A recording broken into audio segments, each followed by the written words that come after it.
దేవుని వాక్యాన్ని మనము ధ్యానించుకుందాం. యోధా రాజుల చరిత్ర మనము నేర్చుకుంటూ ఉన్నాం. యూదులను పరిపాలించినటువంటి రాజుల గురించి మనము నేర్చుకుంటూ ఉన్నాం. యెహోషాపాతు అనే యోధా రాజు గురించి మనము నేర్చుకుంటూ ఉన్నాం.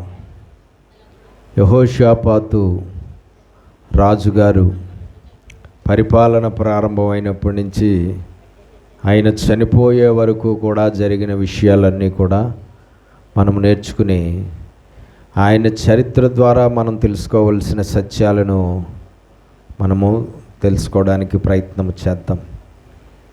చదవండి ఒకసారి 2వ దినవృత్తాంతములు 17వ అధ్యాయం 1వ వచనం నుంచి. 2వ దినవృత్తాంతములు 17వ అధ్యాయం 1 నుంచి.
దేవునికి మహిమ కలుగును గాక. హల్లెలూయా. కాబట్టి ఇక్కడ మనము చూస్తూ ఉంటే చాలా గొప్పగా దేవుని యొక్క మార్గములో వాళ్ళు ప్రయాణము చేస్తూ ఉన్నారు. యెహోషాపాతు దేవుని మార్గములో నడవడానికి తన హృదయాన్ని ఏం చేసుకున్నాడని రాయబడింది, స్థిరపరుచుకున్నాడు అని వ్రాయబడినటువంటి మాటలు మనం చూస్తాం. అతడు దేవుని ఆజ్ఞలను అనుసరించి నడుచుకుంటున్నాడు అన్నటువంటి మాటలు మనము చూస్తున్నాం. అతడు బయలుదేవతను ఆశ్రయించకుండా దేవుడినే ఆశ్రయించాడు అని మనము చూస్తున్నాం. అతడు దావీదులాగా యథార్థవంతుడుగా అతడు జీవిస్తున్నాడు అని మనము చూస్తున్నాం. దేవునికి మహిమ కలుగును గాక. యూదులకు రాజుగా ఉన్నటువంటి యెహోషాపాతు దేవునికి ఇష్టడుగా, దేవునికి ప్రియమైన వాడిగా తన ప్రయాణాన్ని కొనసాగిస్తూ ఉన్నాడు. భూమి మీద క్రైస్తవ ప్రయాణము కొనసాగించేవారు చాలామందే ఉన్నారు. కానీ ఆ ప్రయాణ కాలంలో చాలామంది దేవునికి ఇష్టలుగా, దేవునికి ప్రియమైన వారిగా, దేవునికి అనుకూలమైన వారిగా ఉండి ఆ ప్రయాణాన్ని కొనసాగించలేని వారుగా ఉంటారు. చాలా తక్కువ మంది మాత్రమే ఆ క్రైస్తవ ప్రయాణం ఏదైతే ప్రారంభించారో ఆ క్రైస్తవ ప్రయాణం ప్రారంభించిన రోజు నుంచి వారు చాలా దేవునికి ఇష్టలుగా ప్రయాణం చేస్తూ ఉంటారు. 2 రకాలైనటువంటి వారు ఉంటారు. ఈ ప్రయాణం చేసేవారు దేవునికి ముఖ్యం కాదు. ఈ భూమి మీద ఈ క్రైస్తవ ప్రయాణమును ప్రారంభించి దానిని కొనసాగించి దానిని ముగించినటువంటి వారు దేవునికి ముఖ్యమైన వారు కాదు. కానీ ఆ ప్రయాణ కాలములో దేవునికి చాలా దగ్గరగా ఎవరైతే ఉండగలుగుతారో వారు దేవునికి చాలా ముఖ్యమైన వారు. ఈ ప్రయాణ కాలంలో దేవుని సహాయముతో ప్రయాణము ఎవరైతే చేస్తున్నారో, దేవుడు ఎవరికి ఆ ప్రయాణ కాలంలో తోడుగా ఉన్నాడో వారు చాలా ధన్యులు. వారు దేవుని చేత నిత్యము కాపాడబడుతూనే ప్రయాణము చేస్తూ ఉంటారు. దేవునికి స్తోత్రం కలుగును గాక. ఇక్కడ యెహోషాపాతు తన ప్రయాణ కాలంలో చాలా అద్భుతంగా, చాలా మంచిగా తన యొక్క ప్రయాణాన్ని కొనసాగిస్తూ ఉన్నాడని మనము చూస్తున్నాం. దానిని బట్టి దేవుడు అతనికి ఐశ్వర్యాన్ని, ఘనతను కూడా ఇచ్చాడట. భూమి మీద ఇవి దేవుని యొక్క ఆశీర్వాదాలు, భూమి మీద దేవుని యొక్క దీవెనలు, భూమి మీద దేవుని యొక్క ఉన్నతమైనటువంటి స్థితిగతులను మనము అనుభవించడం అనేది ఎప్పుడు సాధ్యమవుతుందంటే ఒక యెహోషాపాతులాగా మన ప్రయాణం ఉన్నప్పుడు మాత్రమే సాధ్యం అవుతుంది. ఒక యెహోషాపాతులాగా మన ప్రయాణం లేనప్పుడు మనము ఏమాత్రము ఆయన ఆశీర్వాదాలను పొందుకోవడం అనేది ఈ ప్రయాణ కాలంలో జరిగే పని కాదు. ఆయన దీవెనలను పొందుకోవడం అనేది, ఆయన యొక్క అద్భుతాలను, ఆయన యొక్క ఆశ్చర్యకార్యాలను, ఆయన యొక్క బహుమానాలను మనం పొందుకోవడం అనేది ఏమాత్రము సాధ్యము కానే కాదు, మనము యెహోషాపాతులాగా లేకపోతే. సరే, తర్వాత వచనాలు చదువుతాం 7 నుంచి.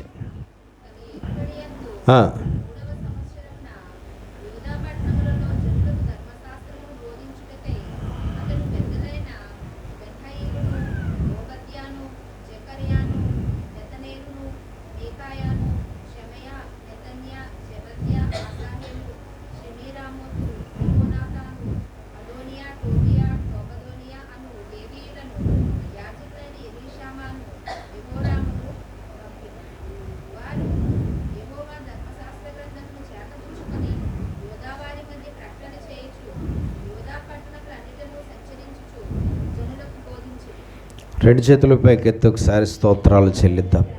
హల్లెలూయా, హల్లెలూయా. యెహోషాపాతు ఏం చేశాడంటే తన పరిపాలనా కాలంలో ఆయన కొంతమంది లేవీయులను, కొంతమంది యాజకులను సిద్ధం చేసి వారికి ధర్మశాస్త్ర గ్రంథాన్ని చేతికిచ్చి వారికి ఆజ్ఞ ఇచ్చింది ఏంటంటే, మీరు ప్రజల దగ్గరికి వెళ్ళి ఆ ప్రజలకు ఈ ధర్మశాస్త్ర గ్రంథాన్ని బోధించండి. ప్రజలందరూ కూడా ఈ ధర్మశాస్త్రంలో ఉన్న ఆజ్ఞలు, కట్టడలు, విధులు ప్రతి ఒక్కరూ కూడా తెలుసుకోవాలని, ప్రతి ఒక్కరూ వారు గ్రహించుకోవాలని, ప్రతి ఒక్కరూ వాటిని అనుసరించి జీవించేలాగా వారికి ధర్మశాస్త్రంలో ఉన్న విషయాలన్నీ కూడా మీరు ఏం చేయండి, బోధించండి అని చెప్పి ఏం చేశాడు, కొంతమంది లేవీయులను, కొంతమంది యాజకులను సిద్ధం చేశాడు. కొంతమంది లేవీయులు, యాజకులు రాజుగారి ఆజ్ఞతో ధర్మశాస్త్ర గ్రంథాన్ని చేతపట్టుకుని ప్రజల మధ్యకు వెళ్ళి ఈ ప్రజలైన యూదులకి ధర్మశాస్త్రాన్ని బోధిస్తూ ఉన్నారు. దేవునికి స్తోత్రం కలుగును గాక. హల్లెలూయా. ప్రజలకు, యోధా ప్రజలకు ఏం చేస్తున్నారు, వాళ్ళు ధర్మశాస్త్రాన్ని బోధిస్తూ ఉన్నారు రాజుగారి ఆజ్ఞతో. ఇప్పుడు రాజుగారికి ఏంటి కలిగింది, ప్రజలందరూ ధర్మశాస్త్రాన్ని గైకొనాలి, ప్రజలందరూ ధర్మశాస్త్రంలో ఉన్న ఆజ్ఞలు, కట్టడలు, విధులు, శాసనాలు ప్రతి ఒక్కరూ తెలుసుకోవాలి, ప్రతి ఒక్కరూ ఆ ధర్మశాస్త్రాన్ని అనుసరించి నడుచుకోవాలి అని రాజుగారి యొక్క హృదయ కోరిక. దేవునికి స్తోత్రం కలుగునుగాక. ప్రజలందరూ ధర్మశాస్త్రాన్ని నేర్చుకోకపోతే, ప్రజలందరూ ధర్మశాస్త్రాన్ని అనుసరించకపోతే రాజుగారికి వచ్చిన నష్టం ఏంటి? ప్రజలు ధర్మశాస్త్రాన్ని అనుసరించకపోతే, నేర్చుకోకపోతే రాజుగారికి వచ్చిన నష్టం ఏంటి? ఏమన్నా ఏ ఉద్దేశంతో ఈ పని చేయిస్తున్నాడు ఆయన? ఆయనకు వచ్చిన లాభం ఏంటి? ఇందులో ఆయనకు వచ్చిన ప్రతిఫలం ఏంటి? ఏమన్నా అంటే ఆయన మైండ్లో ఏముంది? ఆయన మైండ్లో ఏముంది? ప్రజలందరూ ధర్మశాస్త్రాన్ని అనుసరించి నడుచుకోవాలి. యెహోషువాపాతు ధర్మశాస్త్రంలో ఉన్న ఆజ్ఞలన్నిటినీ అనుసరించి నడుచుకుంటున్నాడని ఆల్రెడీ సాక్ష్యం మనము చూస్తాం బైబిల్లో. ఆయనలాగానే ప్రజలందరూ కూడా ధర్మశాస్త్రాన్ని అనుసరించి నడుచుకోవాలని, ఆయనలాగానే ప్రజలందరూ ధర్మశాస్త్రాన్ని అనుసరించి నడుచుకుని ఆయనలాగానే ప్రజలందరూ కూడా ఆశీర్వదించబడాలి దేవుని చేత. ఆయనలాగానే ప్రజలందరూ దేవుడి చేత దీవించబడాలి. ఆయనలాగానే ప్రజలందరూ ఐశ్వర్యవంతులయ్యాలి. ఆయనలాగానే ప్రజలందరూ ఘనతను పొందుకోవాలి. కాబట్టి ఎవరూ నశించిపోవడం ఆయనకి ఇష్టం లేదు. ధర్మశాస్త్రాన్ని అనుసరించకపోతే ఏమవుతారు? దేవుని ప్రజలైన యూదులు ఖచ్చితంగా నశించిపోతారు. ధర్మశాస్త్రాన్ని అనుసరించి నడుచుకోకపోతే వారు నశించిపోతారు. బైబిల్లో చాలా స్పష్టంగా ఉంది, ధర్మశాస్త్రాన్ని చదివేవాడు నీతిమంతుడు కాదు, కానీ ధర్మశాస్త్రాన్ని అనుసరించేవాడే నీతిమంతుడు అని రాయబడి. కాబట్టి ఆనాడు ఇశ్రాయేలీలైనా ఈనాడు సార్వత్రిక సంఘమైనా మనము నశించిపోకుండా ఉండాలంటే మనకి ఇవ్వబడినటువంటి ఆజ్ఞలు, మనకు ఇవ్వబడిన కట్టడలు, మనకు ఇవ్వబడిన విధులు, మనకు ఇవ్వబడిన షరతులను మనం ఖచ్చితంగా అనుసరించి నడుచుకోవాలి. వారికి ఇచ్చినవి వారు అనుసరించి నడుచుకోవాలి, మనకి ఇచ్చినవి మనము అనుసరించి నడుచుకోవాలి. దేవునిని యందు విశ్వాసముంచిన కారణము చేత మనము రక్షించబడిపోయాము అనుకుంటే కుదరదు. దేవునిని నమ్మాము కాబట్టి మనం రక్షించబడిపోయాం, ఇంకా నశించిపోయే అవకాశం లేదు అనుకునేవారు కూడా లేకపోతే. క్రైస్తవుల్లో ఆయన్ని నమ్మేం కాబట్టి ఇంకా రక్షించబడిపోయాము, ఆయన్ని నమ్మేం కాబట్టి ఇంకా నశించిపోయే అవకాశం లేదు అనుకునేవారు కూడా చాలామంది ఉన్నారు. కానీ ఆయన్ని నమ్మిన వారు కూడా నశించిపోయే అవకాశాలు ఉన్నాయి. దేవునిని నమ్మిన వారు కూడా, దేవుని యందు విశ్వాసం ఉంచిన వారు కూడా నశించిపోయే అవకాశం ఉన్నది. ఎప్పుడు దేవుణ్ణి నమ్మిన వారు, దేవుని యందు విశ్వాసం ఉంచిన వారు ఎప్పుడు నశించిపోతారు? నశించిపోవడానికి ఎప్పుడు అవకాశం ఉంది? దేవుడు వారికి ఇచ్చినటువంటి వాక్యాన్ని, దేవుడు వారికి ఇచ్చిన ఆజ్ఞలను, దేవుడు వారికి ఇచ్చిన కట్టడలను, దేవుడు వారికి ఇచ్చిన విధులను మనుషులు, దేవుని పిల్లలు, వారు ఇశ్రాయేలీలైనా సరే, వారు సార్వత్రిక సంఘమైనా సరే, వారు ఖచ్చితంగా వాటిని భూమి మీద ప్రాణాలతో జీవించినంత కాలము ఖచ్చితంగా వాటిని అనుసరించి నడుచుకుంటేనే మనము నశించిపోకుండా మనం రక్షించబడే అవకాశాలు ఉన్నాయి. ఒకవేళ ఆయన్ని నమ్మాము, ఆయన యందు విశ్వాసం ఉంచాము, కానీ ఆయన వాక్యాన్ని అనుసరించి నడుచుకోవటం లేదు, ఆయన ఆజ్ఞలను అనుసరించి నడుచుకోవటం లేదు, ఆయన కట్టడలను అనుసరించి నడుచుకోవటం లేదు, ఆయన విధులను అనుసరించి నడుచుకోవటం లేదు. అప్పుడు అటువంటి వారికి ఎట్టి పరిస్థితుల్లోనూ దేవుడితో కలిసి నివసించే అవకాశాన్ని దేవుడు ఇవ్వడు. దేవునికి స్తోత్రం కలుగునుగాక. కాబట్టి ఖచ్చితంగా ప్రజలందరూ కూడా ధర్మశాస్త్రాన్ని తెలుసుకోవాలి, ప్రజలందరూ కూడా ధర్మశాస్త్రాన్ని అనుసరించి నడుచుకోవాలి. ఆయన మనసులో ఒక మాట ఉన్నది, ఏంటంటే చూడండి, ఒకసారి చదువుదాం. సామెతల గ్రంథం 29:18. సామెతల గ్రంథం 29:18. దేవోక్తి లేని ఎడల జనులు కట్టులేక తిరుగుదురు, ధర్మశాస్త్రాన్ని అనుసరించువాడు ధన్యుడు. ఏంటి ఆయన హృదయంలో ఉన్నటువంటి మాట అంటే, దేవోక్తి లేకపోతే, అంటే దేవుని యొక్క మాట లేకపోతే, దేవుని యొక్క వాక్యము లేకపోతే వాడు ఏమవుతాడట? మనిషి కట్టులేక తిరుగుదురు. అంటే ఏంటి? ఎలా పడితే అలాగా జీవించేస్తారు. ఏంటండి? కట్టడి లేకుండా జీవించేస్తారు మనుషులు. మనుషులను కట్టడి చేసేది దేవుని వాక్యము. మనము దేవుని వాక్యము చేత కట్టడి చేయబడాలి భూమి మీద ఉన్నంతకాలం. మనం దేవుని వాక్యం చేత కట్టడి చేయబడకపోతే ఖచ్చితంగా ఎలా పడితే అలాగ మనము జీవించేస్తాం. ఎలా పడితే అలాగ జీవించేస్తే దేవుని ప్రజలకు దేవుడు తనతో కలిసి నివసించే అవకాశాన్ని ఇవ్వడు. కాబట్టి దేవుని ప్రజలు రక్షించబడాలి అంటే, దేవుని ప్రజలు నీతిమంతులు అవ్వాలంటే, దేవుని ప్రజలు ధర్మశాస్త్రాన్ని లేదంటే వాక్యాన్ని చదివినంత మాత్రాన్ని నీతిమంతులు అవటం లేదు. దేవుని వాక్యాన్ని చదివినంత మాత్రాన్ని నీతిమంతులు అవటం లేదు. దేవుని ఆజ్ఞలు, కట్టడలు, విధులు తెలుసుకున్నంత మాత్రాన్ని నీతిమంతులు అవటం లేదు. ఆనాడు ఇశ్రాయేలీలైనా, ఈనాడు సార్వత్రిక సంఘమైనా ఎప్పుడు నీతిమంతులు అవుతున్నారు? ఎప్పుడు రక్షించబడుతున్నారు? ఎప్పుడు నశించిపోకుండా వాళ్ళు కాపాడబడతారంటే, దేవుని వాక్యాన్ని చదివినంత మాత్రాన కాదు, దేవుని వాక్యాన్ని అనుసరించి జీవించడం వలన. దేవుని ఆజ్ఞలు, కట్టడలు, షరతులు, విధులు అన్నీ కూడా వాళ్ళు ఖచ్చితంగా భూమి మీద ఉన్నంతకాలము అనుసరించి జీవిస్తేనే వారు దేవుని దృష్టికి నీతిమంతులు, దేవుని దృష్టికి దేవుని రక్షణకు పాత్రులు అవుతారు అన్నమాట. దేవునికి స్తోత్రం. కాబట్టి దేవోక్తి లేకపోతే ఈయన యూదా ప్రజలు కట్టు లేక తిరుగుతారు.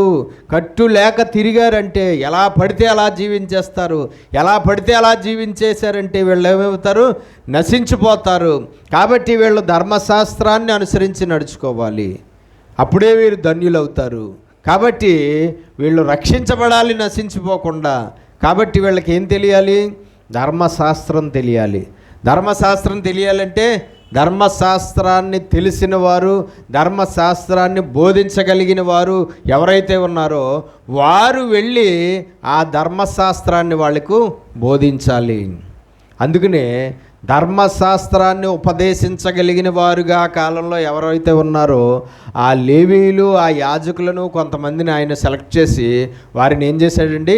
యూదా దేశం అంతటకు పంపించి మీరు ఖచ్చితంగా వెళ్ళి దేవుని ప్రజలకు ఈ దేవుని యొక్క ధర్మశాస్త్రాన్ని ఏం చేయండి? బోధించండి. దేవునికి స్తోత్రం కలుగు. చూడండి, క్రైస్తవులైనటువంటి వారు అందరికీ చర్చిలు ఎందుకు ఇచ్చాడు దేవుడు? క్రైస్తవులందరికీ ఒక ఆజ్ఞ ఇవ్వబడింది. ఏంటి? ఖచ్చితంగా వారు ఎక్కడికి వెళ్ళాలి? మందిరానికి వెళ్ళాలి, చర్చికి వెళ్ళాలి. చర్చికి వెళ్ళి ఏం చేయాలి? ఎందుకు చర్చిలు ఇచ్చాడు దేవుడు? చర్చికి వెళ్ళి ఏం నేర్చుకోవాలి? మనం దేవుని వాక్యాన్ని నేర్చుకోవాలి. మీకు చర్చికి వెళ్ళిన వారికి దేవుని వాక్యాన్ని నేర్పించడానికి ఆ చర్చిలో దేవుడు ఎవరిని నియమించుకుంటున్నాడు? సేవకులను నియమించుకుంటున్నాడు. ఆ సేవకులు ఏం చేస్తున్నారు? చర్చికి వచ్చిన విశ్వాసులకి దేవుని వాక్యాన్ని బోధిస్తున్నారు. దేవుని వాక్యాన్ని సేవకులు దేవుని బిడ్డలకు బోధించడం అనేది ఎవరాజ్ఞ? దేవుని ఆజ్ఞ. దేవుని వాక్యాన్ని సేవకుల ద్వారా నేర్చుకోవాలి విశ్వాసులు అన్నది ఎవరాజ్ఞ? అది దేవుడి ఆజ్ఞ. దేవుని వాక్యాన్ని ఒకవేళ మనము దేవుని మందిరాలకు వెళ్ళి మనం నేర్చుకోకపోతే, దేవుని పిల్లలుగా ఉన్నవారు, క్రైస్తవులుగా ఉన్నవారు దేవుని మందిరాలకు వెళ్ళి దేవుని యొక్క వాక్యాన్ని నేర్చుకోకపోతే వాళ్ళు ఏమవుతారు?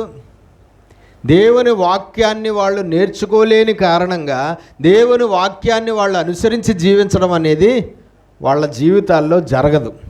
దేవుని వాక్యాన్ని వాళ్ళు అనుసరించి జీవించడం జరగలేనప్పుడు ఎలా జీవిస్తారు? కట్టు లేకుండా జీవిస్తారు. ఎలా పడితే అలాగా జీవించేస్తారు. దేవుని బిడ్డలుగా ఉన్న క్రైస్తవులు ఎలా పడితే అలా జీవించేయడం వల్ల ఏమవుతుంది?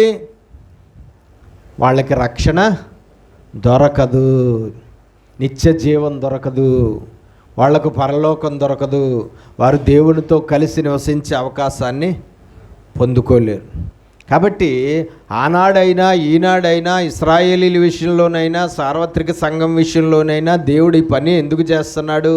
దేవుని ప్రజలైన వారు ఖచ్చితంగా దేవోక్తులు నేర్చుకోవాలి. ఆ దేవుని వాక్యము వారిని కట్టడి చేస్తుంది. దేవుని వాక్యం చేత వారు కట్టడి చేయబడాలి. దేవుని వాక్యం వలన ఎలా జీవించకూడదో అలా జీవించకుండా ఉండాలి, ఎలా జీవించాలో అలాగా జీవించడం ప్రారంభించాలి. అప్పుడే వారు రక్షించబడడం అనేది జరుగుతుంది. అప్పుడే వారు దేవునితో కలిసి నివసించే అవకాశాన్ని పొందుకుంటారు. ఇప్పుడు క్రైస్తవులంగా మారలేని క్రితం మనం ఎలా జీవించాం? ఎలా పడితే అలా జీవించాం. ఏదైనా ఉందా? కట్టడి చేసేది ఏదైనా ఉందా? దేవుని ప్రజలుగా మనం మారకముందు మనం ఎలా పడితే అలా జీవించాం. అప్పుడు మనల్ని కట్టడి చేసేది ఏదీ లేదు, కట్టడి చేసే దాని కిందకు మనం వెళ్ళలేదు. కానీ ఇప్పుడు దేవుని పిల్లలుగా మారిన తర్వాత ఇప్పుడు మనం ఖచ్చితంగా కట్టడి చేయబడాలి. మనం కట్టడి చేయబడకపోతే రక్షణ దొరకదు. ఈనాడు చాలామంది ఇశ్రాయేలీలాగానే దేవుని ధర్మశాస్త్రం చేత కట్టడి చేయబడకుండా నశించిపోయిన ఇశ్రాయేలీలు దేవుని ప్రజలైన ఇశ్రాయేల్లో చాలామందే ఉన్నారు ఆ కాలంలో. అలాగే ఈనాడు కూడా సార్వత్రిక సంఘంలో దేవుని పిల్లలుగా ఉన్న దేవుని వాక్యం చేత కట్టడి చేయబడకుండా దేవుని వాక్యము చేత వాళ్ళు సరిగ్గా కట్టబడకుండా ఎలా పడితే అలాగ జీవిస్తూ నశించిపోతున్నటువంటి క్రైస్తవులు ప్రస్తుతము క్రైస్తవ సమాజంలో బోల్డ్ మందినే మనము చూడవచ్చు కదండి. బోల్డ్ మందినే చూస్తాం. దేవుని ప్రజలుగానే ఉంటారు, కానీ ఏ మాత్రం కట్టడి చేయబడరు.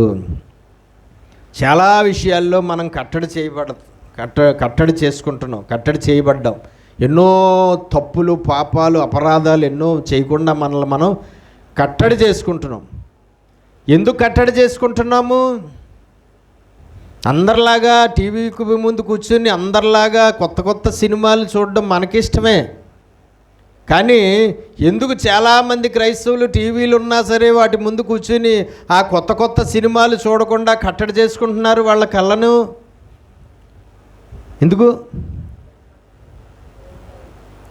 ఎందుకండి? ఒక గురి ఉంది వాళ్ళకి. ఏంటి ఆ గురి? పరలోకానికి వెళ్ళాలి. ఆ గురి అందుకోవాలంటే నీ కళ్ళను ఆ విషయంలో కట్టడి చేసుకోవాల్సిందే. చేసుకోకపోతే గురి వద్దకు చేరలేం. కానీ క్రైస్తవులు అందరూ వాళ్ళ కళ్ళను వాళ్ళ టీవీల ముందు కూర్చుని కొత్త కొత్త సినిమాలు చూడకుండా కట్టడి చేసుకుంటున్నారా?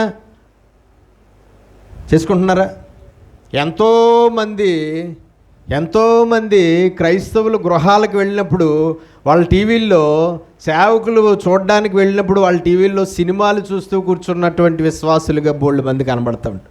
గబగబా పాస్టర్ గారిని చూసి గబగబా వెళ్ళి టకాలను స్విచ్ కట్టేసి టకాలు టీవీ వచ్చేసి ఏమీ తెలియని ఎల్లుల్లిపాయలాగా చాలా పరిశుద్ధురాల్లాగా కటింగ్లు ఇచ్చేసేవారు లేకపోలేదు క్రైస్తవుల్లో కదండి. కాబట్టి ఇప్పుడు కూడా ఎంతోమంది కట్టడి చేసుకోలేని వారు బోల్డ్ మంది ఉన్నారు క్రైస్తవుల్లో. క్రైస్తవులు అందరూ నీతిమంతులని అనుకోకండి, క్రైస్తవులు అందరూ రక్షించబడిపోతారు అని అనుకోకండి, క్రైస్తవులు అందరూ పరలోకానికి వెళ్ళిపోతారు అనుకోకండి, క్రైస్తవులు అందరూ నిత్య జీవాన్ని పొందేస్తారని అనుకోకండి. ఇప్పుడు ఎవరు పొందుకుంటారంటే దేవుని వాక్యం చేత కట్టడి చేయబడుతున్న వారుగా ఎవరైతే ఉంటారో వారికి మాత్రమే రక్షణ. దేవుని ఆజ్ఞలు అనుసరించి ఎవరైతే జీవిస్తారో వారికి మాత్రమే రక్షణ. దేవుని విడుదలు ఎవరైతే అనుసరించి జీవిస్తారో వారికే రక్షణ. నా ఆజ్ఞలను అనుసరించి నడుచుకోవాలి. నా ఆజ్ఞాతిక్రమమే పాపము. ఆజ్ఞాతిక్రమమే పాపం అన్నది పాత నిబంధనలో ఉందా, కొత్త నిబంధనలో ఉందా? కొత్త నిబంధనలో ఆజ్ఞలు ఉన్నాయా? కొత్త నిబంధనలో ఆజ్ఞలు లేవనే బోధ కూడా లేకపోలేదు. దురదృష్టం ఏంటంటే మనం రక్షణ పొందుకోకుండా నశించిపోయే పరిస్థితులు చాలా రకాలుగా పనిచేస్తున్నాయి సమాజంలో. కాబట్టి ఆజ్ఞలు అనేవి ఆనాడు ఇశ్రాయేలీలకు ఇచ్చాడు, ఈనాడు సార్వత్రిక సంఘానికి ఇచ్చాడు. వాళ్ళకి ఇచ్చిన నియమము మనకిచ్చిన నియమం కూడా ఆజ్ఞను అతిక్రమిస్తే అదే పాపము. ఆజ్ఞను అతిక్రమించడం అంటే ఏంటి? ఆజ్ఞను అతిక్రమించడం అంటే ఏంటి? ఆయన చెయ్యొద్దు అన్న పని చేస్తే అదే ఆజ్ఞను అతిక్రమించినట్టు. ఆయన చెయ్యాలి అన్న పనిని చెయ్యకపోయినా సరే అది కూడా ఆజ్ఞను అతిక్రమించినట్లే. దేవునికి స్తోత్రం. ఇప్పుడు క్రైస్తవులుగా ఉన్నవారికి ఒక ఆజ్ఞ ఏంటి? మీరు మద్యమును సేవించరాదు, త్రాగుబోతులు పరలోక రాజ్యంలో ప్రవేశించరు, మద్యాన్ని సేవించరాదు అన్న ఆజ్ఞ క్రైస్తవులకు ఉన్నది. ఇప్పుడు ఆ ఆజ్ఞను అతిక్రమించిన వారు ఎవరైనా ఉన్నారనుకోండి క్రైస్తవుల్లో, అంటే నేను మద్యాన్ని సేవించకూడదన్న ఆజ్ఞ నాకు ఉంది, నేను మద్యాన్ని సేవించానంటే ఆజ్ఞను అతిక్రమించి పాపం చేసిన వాడిని అయిపోతున్నాను, ఆ పాపం వల్ల నేను నశించిపోతాను, నిత్య నరకానికి పోతానన్న సంగతి తెలిసినా సరే ఆ ఆజ్ఞను అతిక్రమిస్తున్న వారు లేకపోలేదు. అంటే ఏంటి? మద్యాన్ని సేవించకూడదు, త్రాగుబోతులు పరలోకంలో ప్రవేశించరు అని తెలిసిన నువ్వు ఆజ్ఞ ఉన్న దాన్ని ఏం చేస్తున్నావు? మద్యాన్ని సేవిస్తున్నాడు అనుకోండి. వాడు ఏమవుతాడు? వాడు చనిపోయే రోజు వరకు ఆ మద్యాన్ని సేవిస్తూనే ఉన్నాడు, మారు మనసు పొందలేదు. దేవుని ఆజ్ఞను చనిపోయే రోజు వరకు అతిక్రమిస్తూనే వచ్చాడు. కాబట్టి ఆ మనిషి చనిపోయాడు. ఆ మనిషి ఏమయ్యాడు? చనిపోయాడు. అప్పుడేమవుతాడు? ఆ మనిషికి రక్షణ ఉందా? రక్షణ లేదా? ఆ మనిషికి రక్షణ ఉందా? రక్షణ లేదా? అతను తాగిన త్రాగుడు వల్లే లోపలన్నీ కుళ్ళిపోయి చచ్చాడండి. ఇప్పుడేమవుతాడు? రక్షణ ఉందా? రక్షణ లేదా? కానీ దేవుని బిడ్డ మరి అతను దేవుని బిడ్డ, అతను దేవుని భక్తుడు, అతను బాప్తిసం తీసుకున్నవాడు, అతను చర్చికి వెళ్ళే అలవాటు ఉన్నవాడు, అతను రోజు బైబిల్ చదివే అలవాటు ఉన్నవాడు, అతను రోజు ప్రార్థన చేసే అలవాటు ఉన్నవాడు, అతడు దేవుడికి కానుకలు ఇచ్చే అలవాటు ఉన్నవాడు. కానీ త్రాగుడు అలవాటు కూడా ఉన్నవాడు చచ్చిపోయాడు. ఆఖరికి ఏమవుతాడు? ఇప్పుడు ఏమవుతాడు? నశించిపోతాడా? లేదంటే రక్షణ ఉంటుందా? పరలోకం ఉంటుందా? దేవుని ఆజ్ఞను అతిక్రమించడమే పాపము. పాపం వల్ల వచ్చు జీతము మరణము. అది అన్యుడికైనా, అది క్రైస్తవుడికైనా, అది సేవకుడికైనా, అది ఆడవాళ్ళకైనా, అది మగోళ్ళకైనా, అది ముసలోళ్ళకైనా, అది యవనస్తులకైనా, ఎవరికైనా సరే ఆజ్ఞాతిక్రమమే పాపము. పాపం వల్ల వచ్చు జీతము మరణము. మరణం అంటే రెండవ మరణము, అంటే అగ్నిగుండము, అంటే నరకము. దేవునికి స్తోత్రం కలుగునుగా.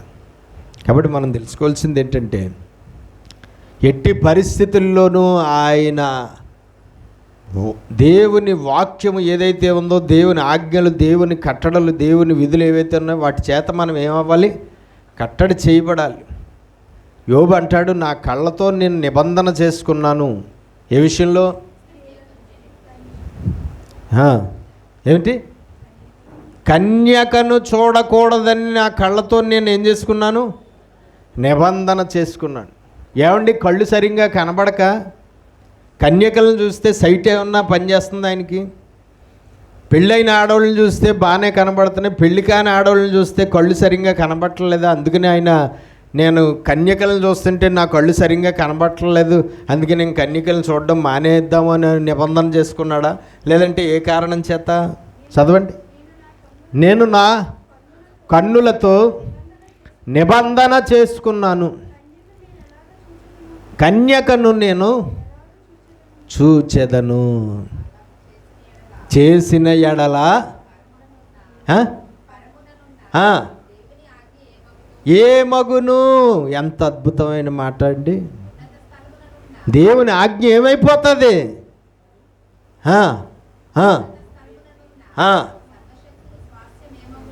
ఉన్నత స్థలములో, అంటే పరలోకంలో నా కొరకు దేవుడు దాచి ఉంచిన స్వాస్యము, అంటే నిత్య జీవము ఏ మగును.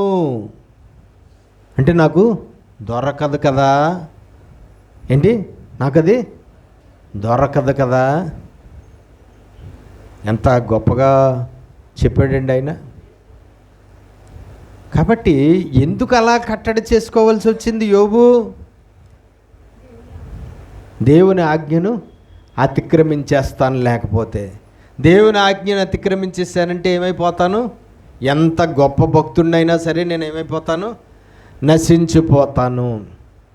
నశించిపోతే ఇంకా ప్రయోజనం ఏముంది? నాకు నిత్య జీవము దొరకదు కదా.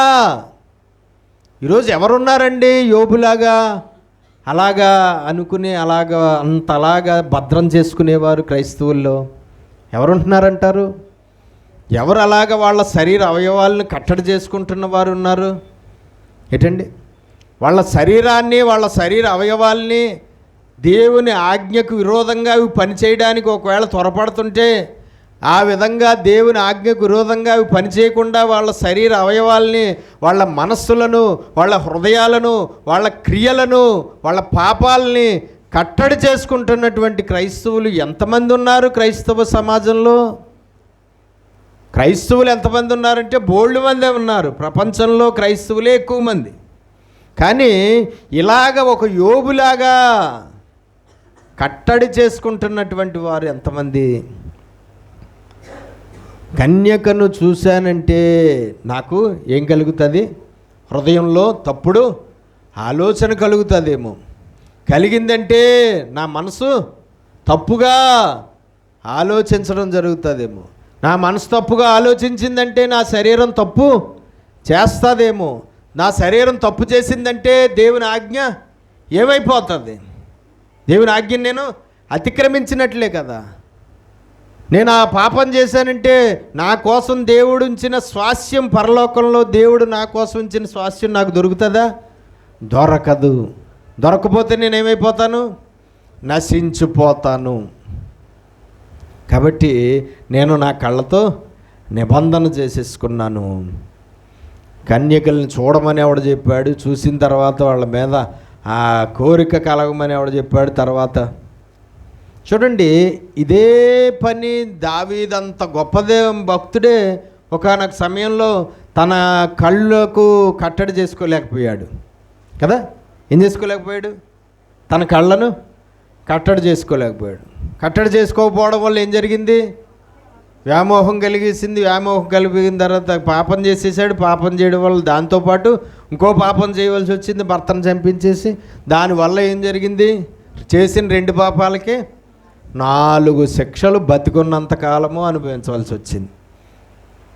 ఏదో ఆ 55వ అధ్యాయంలో దేవుడు గద్దించినప్పుడు మారు మనసు పొందుకుని చాలా పశ్చాత్తాపడి మళ్ళా ఇంకెప్పుడు అలాంటి పాపం చేయకుండా ఉన్న కారణంగా రక్షణ పోకుండా రక్షణ నిలబడ్డదేమో కానీ దావీదుకి. కానీ చేసిన పాపం యొక్క శిక్షణ మాత్రం డబల్ అనుభవించాడు దావీదు అంతటోడే. ఇంక నువ్వెంత నేనంత. మన జీవితాల్లో మనం అనుభవిస్తున్నటువంటి శ్రమలు, శోధనలు, కష్టాలు, బాధలు, ఇరుకులు, ఇబ్బందులు, రోగాలు, కరువులు ఇవన్నీ మన పాపాల ప్రతిఫలాలే, మన అపరాధాల ప్రతిఫలాలే, మన తప్పుల యొక్క ప్రతిఫలాలే, మనము దేవుని ఆజ్ఞలను అతిక్రమించడం వల్ల వచ్చిన ప్రతిఫలాలే. చాలామంది గుర్తించకపోవచ్చు కానీ అనుభవించే ప్రతి చెడు నా దోషక్రియల ప్రతిఫలమే. నాలో ఏ దోషాలు లేవు, నాలో ఏ పాపాలు లేవు, నాలో ఏ తప్పులు లేవు, నాలో ఏ దేవునికి విరోధమైనవి లేవు అనుకుంటే మన కర్మ ఇంకా మనల్ని ఎవడో బాగు చేయలేడు. ఇంకా అలాగే అనుకుంటాం మనం ఖచ్చితంగా. కానీ వాడు అబద్ధికుడు. నాలో ఏ పాపము లేదు అని అనుకున్నవాడు ఎవడట? అబద్ధికుడు. బైబిల్లో రాయబడింది, పాపము లేని నరుడు ఒక్కడునూ లేడు అన్నాడా? పాపము చేయకుండా జీవించే నరుడు ఒక్కడు కూడా లేడట. దేవునికి స్తోత్రం. కాబట్టి మనం తెలుసుకోవాల్సింది ఏంటంటే దేవుని ఆజ్ఞలు వాళ్ళు తెలుసుకోవాలి. దేవుని ఆజ్ఞలు తెలుసుకుని కట్టడి చేయబడాలి. ఆ కట్టడి చేసుకుని జీవించిన జీవితమే వాళ్ళకి రక్షణ దొరకడానికి కారణం అవుతుంది. కాబట్టి దేవుని యొక్క ధర్మశాస్త్రం వాళ్ళకి తెలియాలి. కాబట్టి మీరు వెళ్ళండి, మీరు వెళ్ళి ప్రజలందరికీ ధర్మశాస్త్రాన్ని బోధించండి. ప్రజలందరూ ధర్మశాస్త్రాన్ని నేర్చుకుని దాన్ని అనుసరించి జీవిస్తే వారే రక్షించబడతారు. ఒకవేళ మీరు బోధించినా సరే దాన్ని అనుసరించి జీవించకపోతే వాళ్ళ కర్మ వాళ్ళు నశించిపోతారు. ఇప్పుడు చూడండి, దేవుని సేవకులు దేవుని మందిరాల్లో ఉండి దేవుని యొక్క సంఘంగా ఉన్న వారికి దేవుని యొక్క వాక్యంలో ఉన్న ప్రతి విషయాలు ప్రతిరోజు వారానికి 4 సార్లు, వారానికి 3 సార్లు, కొన్ని చర్చిల్లో వారంలో ప్రతిరోజు ఉంటాయి ప్రార్థనలు. ఏ ప్రార్థన అయినా ఆ ప్రార్థనలోనూ ఉండేదేంటి? వాక్య సందేశం కదండి. ఏ రకమైన ప్రార్థన అయినా, ఏ కూటమైనా, ఏ విధమైనటువంటి కూడికైనా అందులో ఏముంటుంది? వాక్యం ఉంటుంది. ఇప్పుడు ప్రతిరోజు వాక్యం చేత ఉదక స్నానం ఎందుకు చేయిస్తున్నాడు దేవుడు? ఏమనుంది బైబిల్లో? ప్రతిరోజు దేవుడు వాక్యం చేత సంఘానికి ఉదక స్నానం ఎందుకు చేయిస్తున్నాడని ఉంది వాక్యంలో. కళంకం కానీ, ఒక ముడత కానీ, ఒక మచ్చ కానీ, ఒక డాగు కానీ సంఘానికి ఉండకూడదని, సంఘానికి ఉండకూడదని దేవుడు వాక్యంతో ఏం చేస్తున్నాడు? ఉతక స్నానం చేయిస్తున్నాడు. ఒకవేళ దేవుడు వాక్యంతో ఉతక స్నానము చేస్తున్నా సరే, ఒకవేళ కొంతమంది క్రైస్తవులు మడతలు, మచ్చలు, డాగులు, కళంకాలు కలిగి ఉంటే వాళ్ళకి ఏమి లేదు, రక్షణ లేదు. వాళ్ళకి ఏం లేదు, నిత్య జీవనం. వాక్యం చేత ఉదక స్నానం చేస్తున్న వారు అందరూ మడతలు, మచ్చలు, డాగులు, కళంకాలు లేకుండానే ఉంటున్నారా? వాక్యం చేత ఉదక స్నానం చేస్తున్న వారు అందరూ, క్రైస్తవులందరూ మడతలు, మచ్చలు, డాగులు లేకుండా ఉంటున్నారా? మడతలు, మచ్చలు, డాగులు, కళంకాలు కలిగిన వారు కూడా ఉంటున్నారా? క్రైస్తవుల్లో కలిగిన వారు కూడా ఉంటున్నారు. అలా ఉన్నవారికి ఏంటి గతి? పరలోకంలో దేవుడు మనకు దాచి ఉంచిన స్వాస్యం మనకి దొరకదు. నీకు బాప్తిస్మం ఉన్నా దొరకదు, నీకు విశ్వాసం ఉన్నా దొరకదు, నీకు మందిరం ఉన్నా దొరకదు, నీకు పాస్టర్ గారు ఉన్నా దొరకదు. ఏమైనా సరే అది ఏంటి దొరకదు. ఏమండి, ఒక మాట అడుగుతాను. యెహోవా యందు భయభక్తులు కలిగి చెడుతనమును విసర్జించిన వాడు అన్న సాక్ష్యం ఎవరికుంది బైబిల్లో? యోబుకు ఉంది. మరి యెహోవా యందు భయభక్తులు కలిగి చెడుతనమును విసర్జించిన వాడని దేవుడే సాక్ష్యం ఇచ్చాడు కదా. మళ్ళా తన కళ్ళతో కన్యకను చూడకుండా నిబంధన చేసుకోవాల్సిన అవసరం ఏముంది? ఆల్రెడీ గొప్ప సాక్ష్యం పొందేశాడు కదా దేవుడి దగ్గర కదా. ఉందేడే లేదా? ఎక్కడుంది ఆ సాక్ష్యం? యోబు గ్రంథం 1వ అధ్యాయం 1వ వచనం నుంచి.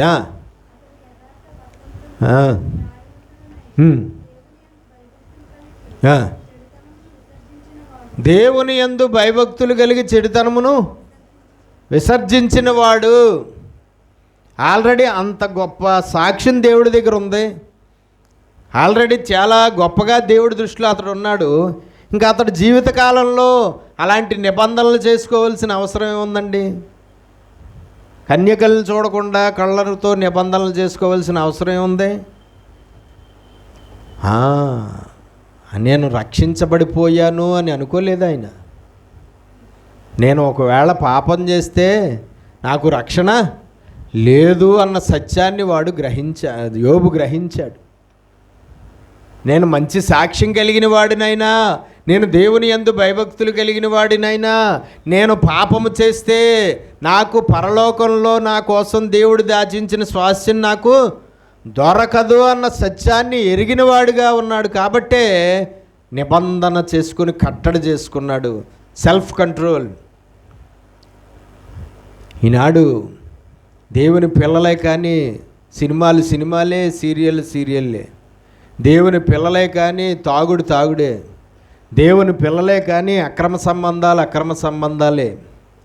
దేవుని పిల్లలే కానీ సిగరెట్లే. దేవుని పిల్లలే కానీ పేకాట్లే. దేవుని పిల్లలే కానీ లంచాలే. దేవుని పిల్లలే కానీ వడ్డీలే. దేవుని పిల్లలే కానీ దేవునికి ఆయాసకరమైనవి ఎన్నో.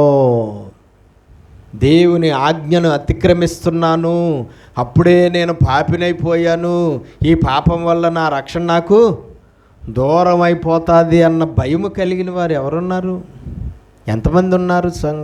క్రైస్తవుల్లో ఎంతమంది ఉంటున్నారు? కాబట్టి కట్టు లేకుండా తిరిగేవారు ఉంటారు. ఆ కట్టు లేకుండా తిరిగేవారికి ఇంక రక్షణ లేదు. కానీ కట్టుతో కట్టబడి వాక్యంతో కట్టడి చేయబడి జీవించేవారు ఎవరైతే ఉంటారో వాళ్ళకి ఏముంటుంది? రక్షణ ఉంటుంది, నిత్య జీవం ఉంటుంది, పరలోకం ఉంటుంది, దేవుడితో కలిసి నివసించే అవకాశం ఉంటుంది. దేవునికి స్తోత్రం కలుగునుగాక. కాబట్టి వాళ్ళందరికీ ఏం నేర్పించాలనుకున్నాడు? ధర్మశాస్త్రము. కీర్తనల గ్రంథం 1వ అధ్యాయం చదవండి మొదటి నుంచి ఒకసారి. కీర్తనల గ్రంథం 1వ అధ్యాయం మొదటి నుంచి. ఆ, ఆ, ఆ, ఆ. ధన్యుడు. ఆ, ఆ, ఆ, ఆ. ఉమ్, ఉమ్, ఆ, ఉమ్. ఆ. కాబట్టి ఇప్పుడు దేవుని బిడ్డలుగా ఉన్నవారు ధర్మశాస్త్రాన్ని ఏం చేయాలి? దేవారాత్రులు ధ్యానించాలి. దేవుని పిల్లలుగా ఉన్నవారు వాక్యాన్ని దేవారాత్రులు ధ్యానించాలి. దేవుని పిల్లలుగా ఉన్నవారు వాక్యాన్ని నేర్చుకోవడానికి వినుటకు వేగురు పడాలి. దేవుని పిల్లలుగా ఉన్నవారు వాక్య ఉపదేశాలను నేర్చుకుని వాక్యాన్ని అనుసరించి జీవించి వారు ఏమవ్వాలి? పరలోకం చేరుకోవాలి, నిత్య జీవాన్ని పొందుకోవాలి. ఒకవేళ దేవుని పిల్లలుగా ఉన్నవారు అలాగ ఉండకుండా పాపులతో సహవాసం చేసి, దుష్టులతో సహవాసం చేసి, అపహాసకులతో సహవాసం చేసి వాళ్ళతో కలిసిపోయి వాళ్ళ జీవించే జీవితాన్ని జీవిస్తున్నారు అనుకోండి, వాళ్ళకి ఏమవుతుంది? ఆ పాపులు, ఆ దుష్టులు, అపహాసకులు ఎక్కడికి వెళ్తారో అక్కడికే వీళ్ళని కూడా పంపించేస్తాడు దేవుడు. వాళ్ళు ఎలా నశించిపోతారని అక్కడే ఉంది. వాళ్ళతో పాటు వీళ్ళు కూడా, ఈ దేవుని బిడ్డలుగా మారిన వారు కూడా ఏమవుతారండి? నశించిపోవలసి వస్తుంది. కాబట్టి మనల్ని మనం కట్టడి చేసుకోవాలి. మనల్ని మనం ఏం చేసుకోవాలండి? కట్టడి చేసుకోవాలి. వాక్యం జ్ఞాపకం వచ్చి మనం ఏమవ్వాలి?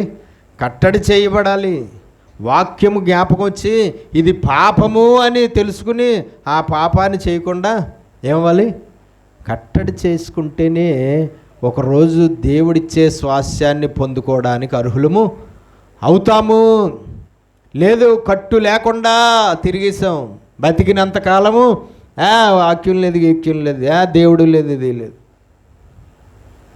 ఆజ్ఞ లేదు, గీజ్ఞ లేదు, ఎలా పడితే అలాగా, ఎలా నచ్చితే అలాగా, ఎలా మనసుకి ఎలా తోస్తే అలాగా, హృదయాన్ని ఎలాగా ఎలాగా చెప్పింతో అలాగా ఇష్టం వచ్చినట్లుగా జీవించేసాడు క్రైస్తవుడు, క్రైస్తవురాలు.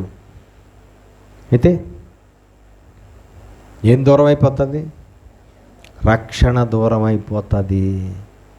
నమ్మేసినంత మాత్రాన రక్షణ వచ్చేసింది, బాప్తిసం తీసుకున్నంత మాత్రాన రక్షణ వచ్చేసింది, చర్చికి వెళ్తున్నంత మాత్రాన రక్షణ వచ్చేసింది అనుకుంటే మన కర్మ ఇంక మనల్ని ఎవడో బాగు చేయలేడు. కాబట్టి చాలా జాగ్రత్తగా ఉండాలి. ఏ మాత్రమూ కూడా ధర్మశాస్త్రాన్ని అనుసరించి నడుచుకోవాలి. చదవండి తర్వాత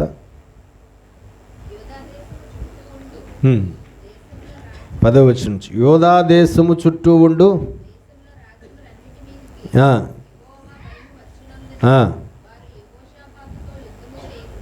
చూడండి, యోధా దేశం చుట్టూ ఉన్న దేశాలు, రాజ్యాలు ఏవైతే ఉన్నాయో వాళ్ళందరూ కూడా దేవుని భయముతో యెహోషాపాతుతో యుద్ధము చేయడానికి ఎవ్వరూ ధైర్యం చేయట్లేదు. ఎందుకంటే యెహోషాపాతుకు దేవుడు తోడుగా ఉన్నాడు. యెహోషువాపాతుతో యుద్ధం చేస్తే వారి దేవుడు మనల్ని యెహోషువ చేతికి అప్పగించేస్తాడు. మనం ఓడిపోవాల్సి వస్తుంది, మనం నెగ్గే అవకాశం లేనే లేదు. కాబట్టి దేవుడు వాళ్ళకు తోడుగా ఉన్నాడు. కాబట్టి ఏ మాత్రము కూడా యెహోషువాపాతుతో యుద్ధం చేయకుండా చుట్టూ ఉన్న రాజ్యాల రాజులు, ప్రజలు, సైనికులు దేవుని భయము కలిగి యుద్ధాలు చేయటం లేదటండి. దానికి రావట్లేదు యెహోషాపాతు మీదకి.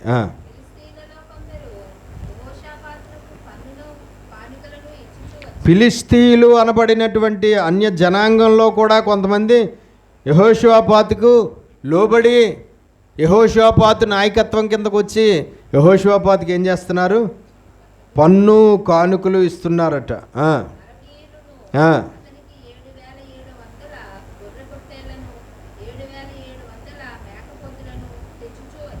అరబ్ దేశాలలో ఉన్నటువంటి జనాంగం కూడా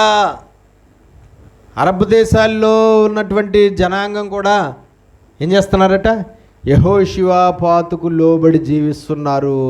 పన్నులు కడుతున్నారు, కానుకలు ఇస్తున్నారు. దేవునికి స్తోత్రం. కాబట్టి ఆనాడు యెహోషాపాతు నాయకత్వంలో మనం చూస్తే ఎలా ఉన్నారు? చాలా దేవునికి ఇష్టలుగా ప్రజలు ఉన్నారు. ఎందుకంటే దేవుని వైపు బాగా మళ్ళించగలిగాడు ప్రజల్ని. ఎవరు? యెహోషాపాతు. చదవండి.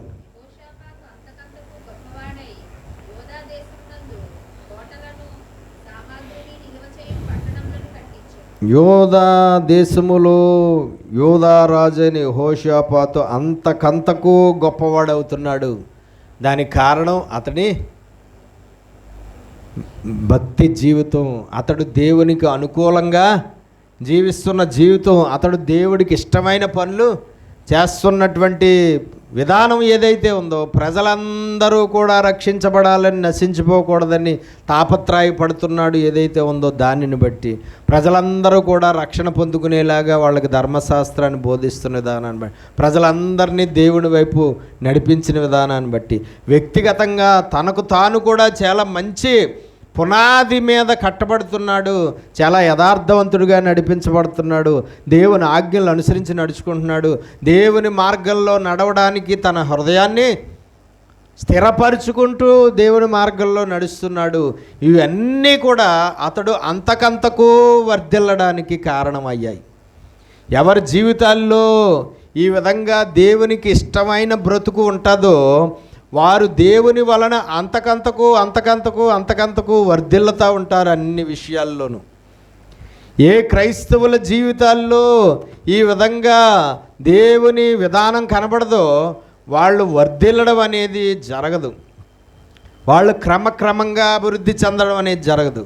వాళ్ళు దేవుని ఆశీర్వాదాలు, దీవెనలు పొందుకోవడం అనేది జరగదు.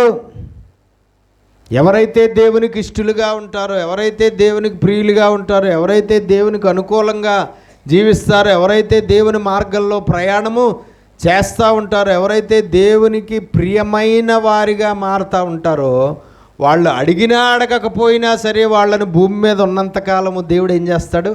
అంతకంతకు అంతకంతకు అంతకంతకు అంతకంతకు క్రమక్రమంగా క్రమక్రమంగా క్రమక్రమంగా దేవుడు అన్ని విషయాలలోనూ ఆశీర్వదిస్తూ ఉంటాడు. ఈనాడు ఎంతోమంది క్రైస్తవులు మన కళ్ళతో చూస్తున్నాము. ఎన్ని సంవత్సరాలైనా ఎక్కడ వేసిన గొంగలి అక్కడే. ఎన్ని సంవత్సరాల నుంచి దేవుడిని వెంబడిస్తున్నాడు అంటే 50 ఏళ్ళు 40 ఏళ్ళు అంటారు, కానీ వర్ధిల్లడం అనేది కనబడకుండా ఎక్కడ వేసిన గొంగలి అక్కడే కింద ఉన్నవారు బోల్డ్ మంది ఉన్నారండి క్రైస్తవులు. క్రమక్రమంగా అభివృద్ధి చెందవలసిన దేవుని పిల్లలు క్రమక్రమంగా అభివృద్ధి చెందకుండా, అంతకంతకు వర్ధిల్లవలసిన దేవుని పిల్లలు అంతకంతకు వర్ధిల్లకుండా, అన్ని విషయాలలోనూ ఆశీర్వదించబడడానికి పిలువబడిన దేవుని పిల్లలు అన్ని విషయాల్లోనూ ఆశీర్వదించబడకుండా ఎక్కడ ప్రయాణం మొదలుపెట్టారో, ఏ స్థితిలో ఉండి ప్రయాణం అదే స్థితిలో కొనసాగుతున్నటువంటి పరిణామాలు ఎంతోమంది జీవితాల్లో కనబడుతున్నాయి. అటువంటి వారు పరిశీలన చేసుకోవాలి. ఏ కారణం చేత నేను అంతకంతకు వర్ధిల్లలేకపోతున్నాను? ఏ కారణం చేత నేను నా ఇంటి వారు క్రమక్రమంగా అభివృద్ధి పరచబడలేకపోతున్నాము? ఏ కారణం చేత మేము గొప్పవారం అవ్వలేకపోతున్నాం దేవుడి వలన? ఏ కారణం చేత దేవుని ఆశీర్వాదాలు మేము పొందుకోలేకపోతున్నాం నేను నా ఇంటి వారిని పరిశీలన చేసుకోవలసినటువంటి అవసరం ఉన్నది. పరిశీలన చేసుకోవలసిన అవసరం ఉన్నది. చేసుకోలేకపోతే ఎవరో ఏమీ చేయలేరు దానికి. కాబట్టి ఏమయ్యాడట? యెహోషాపాతు అంతకంతకు గొప్పవాడై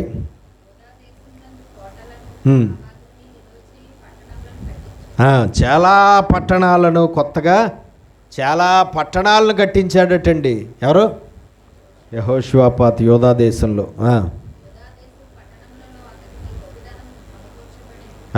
యోధా దేశంలో అతనికి బహు ధనము సమకూర్చబడింది. ఈ ధనము ఎలా సమకూర్చబడుతుంది యెహోషాపాతుకి? దేవుని వలన అతనికి ఆ ధనము సమకూర్చబడుతుంది. అంతకంతకు ఎలా వర్ధిల్లుతున్నాడు? దేవుని వలన అతడు వర్ధిల్లుతున్నాడు. గొప్పవాడు ఎలాగయ్యాడు? దేవుని వలన గొప్పవాడయ్యాడు. ఎందుకు గొప్పవాడయ్యాడు? ఎందుకు దేవుడు అతన్ని గొప్పవాడిగా చేస్తున్నాడు? ఎందుకు దేవుడు అతన్ని అంతకంతకు వర్ధిల్ల చేస్తున్నాడు? ఎందుకు దేవుడు ఐశ్వర్యాన్ని ఇచ్చాడు? ఎందుకు దేవుడు ఘనతనిచ్చాడు? ఎందుకు దేవుడు అతన్ని అలాగ పైకి లేపుకుంటూ పోతున్నాడు? అతన్ని బ్రతుకు దేవునికి చాలా అనుకూలంగా ఉన్నది. అతడు జీవితము చాలా దేవునికి ఇష్టమైనదిగా ఉంది. అతడు ప్రవర్తన దేవుడికి చాలా ప్రియమైనదిగా ఉంది. అతని భక్తి దేవుడికి చాలా ప్రియమైనదిగా ఉంది. ఏ పాపము చేయకుండా దేవుని ఆజ్ఞలను అనుసరించి జీవిస్తున్న కారణంతో, దేవుని మార్గంలో నడవడానికి తన హృదయాన్ని స్థిరపరచుకుని స్థిరమైన హృదయంతో దేవుని మార్గంలో అతడు నడుస్తున్న కారణం చేత దేవుడు చాలా సంతోషించి, చాలా ఆనందించి, నా కుమారుణ్ణి నేను వర్ధిల్ల చెయ్యాలి అని డిక్లేర్ అయిపోయాడు, డిసైడ్ అయిపోయాడు. నా కుమారుడిని నేను అంతకంతకు గొప్పవాడిని చేయాలి. నా కుమారుడికి నేను ఐశ్వర్యం ఇవ్వాలి. నా కుమారుడికి నేను ఘనత ఇవ్వాలి. నా కుమారుడు అంటే భయం కలిగేలాగా చేసేయాలి మిగతా రాజులకి. చూసారా? ఇవన్నీ ఎవరి ద్వారా జరుగుతాయి? దేవుని ద్వారా జరుగుతాయి. దేవుడి ద్వారా అన్నీ మన జీవితాల్లో జరగాలంటే ఎవరి మీద ఆధారపడి ఉంది? అది మన మీదే ఆధారపడి ఉంది. మనం నామకార్థ క్రైస్తవులుగా ఉన్నంత కాలము అంతకంతకు వర్ధిల్లడం కానీ, ఐశ్వర్యము ఘనత పొందుకోవడం కానీ, గొప్పవారు అవడం కానీ, అన్ని విషయాల్లోనూ ఆశీర్వదించబడడం కానీ, దేవుడు ఉన్నత శిఖరాలను అందుకోవడం కానీ జరిగే పని కాదు. నామకార్థ క్రైస్తవులుగా ఉన్నంత కాలము అది జరిగే పని కాదు. వేషధారణ క్రైస్తవులుగా ఉన్నంత కాలం అది జరిగే పని కాదు. మొక్కుబడి క్రైస్తవులుగా ఉన్నంత కాలం అది జరిగే పని కాదు. నటనా క్రైస్తవులుగా ఉన్నంత కాలం అది జరిగే పని కాదు. దేవుని యొక్క మార్గంలో సరిగ్గా ప్రయాణం చేయలేనంత కాలము మనము వర్ధిల్లలేము. ఏ రూపంగానూ వర్ధిల్లలేము. వర్ధిల్ల చేసేది ఎవరు? దేవుడే. వర్ధిల్ల చేసే దేవుడు నిన్ను వర్ధిల్ల చెయ్యాలంటే ఆయనకు నువ్వు చాలా ప్రియమైన వాడిగా, ఇష్టడుగా ఉన్నప్పుడు మాత్రమే అది దేవుని వలన నీకు, నీ ఇంటి వారికి దొరుకుతుంది. అది ఒకవేళ నీ దగ్గర, నీ కుటుంబం దగ్గర సాధ్యం అవ్వలేకపోతే మనము ఏమాత్రము వర్ధిల్లలేము. ఏమాత్రము వర్ధిల్లలేము. ఏమాత్రము కూడా ఎక్కలేనంత ఎత్తైన కొండపైకి మనము ఎక్కలేము. దేవునికి మహిమ కలుగునుగాక. ధనము సమకూర్చబడును.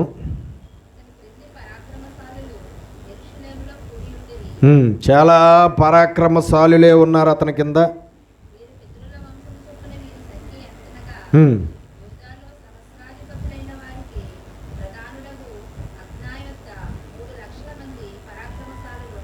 మూడు లక్షల మంది ఒకరి నాయకత్వంలో ఉన్నారు. సహస్రాధిపతి అయిన అబ్నా నాయకత్వంలో 3 లక్షల మంది పరాక్రమశాలులు ఉన్నారు.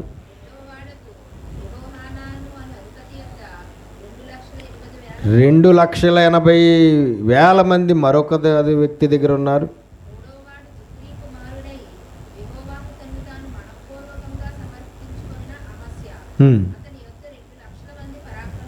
మూడో వాడి దగ్గర 2 లక్షల మంది ఉన్నారు.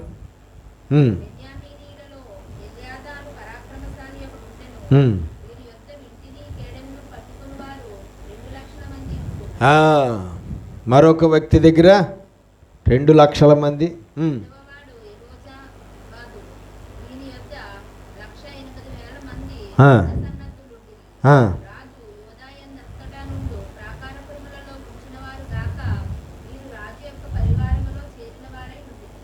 దేవునికి స్తోత్రాలు చెల్లిద్దాం. 2 చేతులు పెట్టి హల్లెలూయా.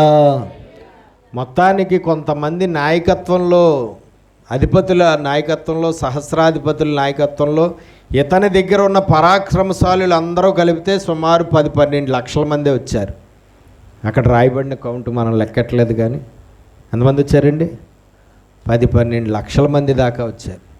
ఎంతమంది పరాక్రమశాలులు ఉన్నారు! యోధా దేశం చాలా చిన్న దేశం. యోధా రాజ్యం చాలా చిన్న రాజ్యం, కానీ సైనికులు దేవునికి మహిమ కలుగునుగా. కాబట్టి అంత బలగాన్ని అతనికి ఇచ్చింది కూడా ఎవరు? దేవుడే. అంత మ్యాన్ పవర్ కూడా దేవుడు రాజ్యంలో సిద్ధం చేసింది ఎవరు? దేన్ని బట్టి చేశాడు? ఎవరిని బట్టి చేశాడు? ఇదంతా దేవుడు యెహోషాపాతును బట్టి. ఏం చూసి చేశాడు యెహోషాపాతులో? తనకు దేవుడికి ఎలాగున్నాడు? అనుకూలమైన వాడిగా ఉన్నాడు. ఎన్నోసార్లు చెప్తాను, దేవుని బిడ్డగానే ఉండిపోయావా, లేదంటే దేవునికి అనుకూలమైన బిడ్డగా మారావా? చాలామంది ఎక్కడి వరకు వచ్చి ఆగిపోతారంటే క్రైస్తవుల్లో దేవుని పిల్లలుగా మారి ఆగిపోతారు. ఎక్కడి వరకు వచ్చి ఆగిపోతారండి? దేవుని పిల్లలుగా మారి ఆగిపోతారు. కానీ ఇంకా ముందుకెళ్ళాలి. దేవునికి ప్రియమైన పిల్లలుగా మారాలి, దేవునికి ఇష్టమైన పిల్లలుగా మారాలి, దేవునికి అనుకూలమైన పిల్లలుగా మనం మారగలిగితే, దేవుణ్ణి సంతోషపరిచే పిల్లలుగా మనం మారగలిగితే, దేవునికి ఆనందాన్ని ఇవ్వగలిగిన పిల్లలుగా మనం మారగలిగితే, దేవునికి సంతృప్తిని ఇవ్వగలిగిన పిల్లలుగా మనం మారగలిగితే అప్పుడే చూస్తాం. ఇప్పుడు యెహోషాపాతు జీవితంలో చూసిన ఆశీర్వాదాలన్నీ అప్పుడే చూస్తాం. చాలామంది ఆ ఆశీర్వాదాలను అందుకోలేకపోవడానికి కారణం పిల్లలుగా మారి ఆగిపోతున్నారు అంతే. ఎక్కడి వరకు మారి ఆగిపోతున్నారు? దేవుని పిల్లలుగా మారి ఆగిపోతున్నారు. ఇంకా ముందుకెళ్తే చాలా విస్తారమైన పంట దొరుకుతుంది, ముందుకు వెళ్ళలేకపోతున్నారు క్రైస్తవులు. ఏమన్నాడు? లోతుగా వెళ్ళు, విస్తారమైన చేపలు పడతాయన్నాడు. కానీ ఒడ్డునే వాళ్ళు ఉన్నంతకాలం ఏమీ పడలేదు కదా. యేసు వచ్చి ఏం చెప్పాడు? ఇంకా లోతుగా వెళ్ళు అన్నాడు. ఆ లోతుగా వెళ్ళలేకపోతున్నారు ఈనాడు క్రైస్తవులు చాలామంది. ఎక్కడ ఆగిపోతున్నారు? ఒడ్డు దగ్గరే ఆగిపోతున్నారు ఎంతోమంది. కానీ ఒడ్డు దగ్గరే ఆగిపోకుండా లోతుకి వెళ్ళగలిగితే దేవునిలో అప్పుడు దొరుకుతుంది విస్తారమైన పంట, అప్పుడు దొరుకుతాయి విస్తారమైన ఆశీర్వాదాలు, అప్పుడు దొరుకుతాయి విస్తారమైన దీవెనలు. వీళ్ళకి విస్తారమైన ఆశీర్వాదాలు దీవెనలు కావాలి, కానీ లోతుకి వెళ్ళరు. ఎక్కడ ఉండిపోతారు? ఒడ్డునే ఉండిపోయి ఒడ్డుని వలవేస్తూ ఉంటారు. ఒడ్డునే ఉండి ఒడ్డుని వలేస్తే ఏమి దొరుకుతాయి? ఏం దొరుకుతాయండి? ఏమీ దొరకవు. లోతుకి వెళ్ళగలిగి దేవుడు చెప్పినట్లుగా లోతుకి వెళ్ళగలిగి అప్పుడు వలవెయ్యి, అప్పుడు దొరుకుతాయి ఏంటి? విస్తారమైన చేపలు, విస్తారమైన ఆశీర్వాదాలు, విస్తారమైన దీవెనలు, విస్తారమైన పంట. కాబట్టి మనము ఒడ్డున ఆగిపోయే వారిగా ఉండద్దు. ప్రతిరోజు కొంచెం కొంచెం కొంచెం కొంచెం కొంచెం లోతుకి వెళ్ళాలి. ఒకసారి వెళ్ళిపోలేము, లోతుకి వెళ్ళిపోగలమా? రోజు రోజు రోజు రోజు రోజు రోజు రోజు రోజుకి కొంచెం కొంచెం కొంచెం కొంచెం కొంచెం కొంచెం కొంచెం లోపలికి వెళ్ళే కొలిది దొరుకుతూ ఉంటాయి అన్నమాట. లోపలికి వెళ్ళే కొలిది దొరుకుతాయి ఆశీర్వాదాలు, వెళ్ళే కొలిది దొరుకుతాయి దీవెనలు, వెళ్ళే కొలిది దొరుకుతుంది విస్తారమైన పంట. కాబట్టి యెహోషాపాతు జీవితంలో జరుగుతున్నటువంటి కార్యాలు మనం చూస్తున్నాం. ఇంకా చూద్దాం అతని జీవితంలో జరిగిన విషయాలు వచ్చే వారం కూడా. ప్రార్థన చేసుకో. పరిశుద్ధుడా, ప్రేమ కలిగిన మా ప్రియ పరలోకపు తండ్రి, నీ శ్రేష్టమైన ఘనమైన నామమును బట్టి మీకు స్తోత్ర. ఇంతవరకు నాయన మాకు నువ్వు బోధించిన నీ వాక్యాన్ని బట్టి స్తోత్ర. విన్న వాక్యాన్ని విని దేవా గ్రహించుకుని, విన్న వాక్యాన్ని అనుసరించి జీవించి ఫలించి విస్తారమైన ఆశీర్వాదాలు పొందుకోవడానికి సహాయించే, పరలోకములో ప్రవేశించడానికి సహాయించే, నిత్య జీవము అనే బహుమానాన్ని పొందుకోవడానికి మాకు సహాయించే దేవా. కేవలం విని వదిలేస్తే మమ్మల్ని మేమే మోసం చేసుకున్న వారం, విని దాన్ని అనుసరించి జీవిస్తేనే ధన్యులం అవుతాం తండ్రి. క్రైస్తవుల్లో ఎంతోమంది చదివేసి వదిలేసేవారే, వినేసి వదిలేసేవారే, కానీ క్రైస్తవుల్లో చాలా తక్కువ మంది మాత్రమే చదివిన దాన్ని అనుసరించేవారు, విన్నదాన్ని అనుసరించేవారు. దాన్ని అనుసరించిన వారికి విస్తారమైన ఆశీర్వాదాలు దొరుకుతాయి. దేవుడిచ్చే నిత్య జీవం అనేది కూడా దొరుకుతుంది. కాబట్టి నాయన, మేము ఒడ్డున ఆగిపోయి ఇంకా లోపలికి లేదేమో దారి అనుకుంటున్నాం. ఒడ్డున ఆగిపోయి లోపలికి ఇంక రూట్ లేదేమో అనుకుంటున్నాం. ఒడ్డున ఆగిపోయి ఇంక లోపలికి వెళ్ళలేమేమో అనుకుంటున్నాం. ఒడ్డున ఆగిపోయి ఇక్కడే ఏం దొరికినా ఇక్కడే దొరకాలి, ఏం పొందుకున్నా ఇక్కడే పొందుకోవాలనుకుంటున్నామేమో. కానీ నువ్వు చెప్తున్నావు ఈరోజు, లోపలికి ప్రయాణము చెయ్యి, లోతుగా ప్రయాణం చేయాలి, పట్టుదలతో ప్రయాణం చేయాలి, భయముతో ప్రయాణం చేయాలి, శ్రద్ధాశక్తులతో ప్రయాణం చేయాలి, భయభక్తులతో ప్రయాణం చేయాలి, వాక్యానుసారమైన బ్రతుకుతో నిన్ను మెప్పించగలిగితే, లోతుకి రాగలిగితే విస్తారమైన పంట నువ్వు మాకు ఇస్తావు తండ్రి. ఆ పంటను పొందుకుని మేము వర్ధిల్లాలి భూమి మీద. ఆ పంటను పొందుకుని భూమి మీద అంతకంతకు వర్ధిల్లాలి. భూమిని విడిచిపెట్టిన తర్వాత నీ పరలోకంలో నువ్వు మా కొరకు దాచి ఉంచిన స్వాస్యాన్ని మేము పొందుకోవాలి. అట్టి కృపా ఆశీర్వాదం మా అందరికీ దయచేయమని యేసు పరిశుద్ధ నామమున ప్రార్థన అడిగి వేడుకొనుచున్నాం పరమ తండ్రి. ఆమేన్.